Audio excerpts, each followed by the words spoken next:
So I think it's made in good faith, and not to pick on this person, but this is also just wrong.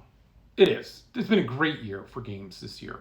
I mean, geez, we just had Starfield and Baldur's Gate 3 back to back after Diablo 4 earlier this year. Things like smaller games like Dave the Diver, that's not really an indie game, it's actually made by a giant company. But like, there's been a bunch of great games this year. But one of these trends that I start seeing lately is if you're covering games, you have this problem of how do you distinguish yourself from other companies or other press outlets.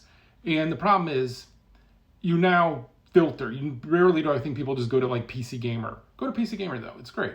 So we don't get these long form thought pieces anymore that I really liked. Like I think in the early 2013, 14, like Gira, there's a bunch of writers that I just really liked. At the beginning of Rock, Paper, Shotgun, there's this really smart, intelligent writing about games.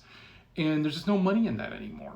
And so what we see is guides. They cover mechanics, right? And so they have this endless supply of mechanics. And so then the only time that we get reviews or something that breaks out of that is by being negative. And so you'll see that, and there is somebody over at IGN who makes their trade lying about the industry and the state of the industry and saying that it's somehow radically different this year than last year. Right?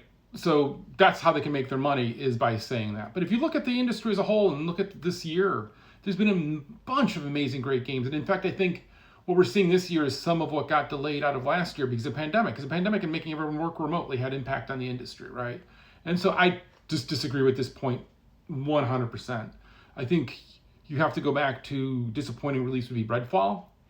And that was in the spring. And there's a problematic release.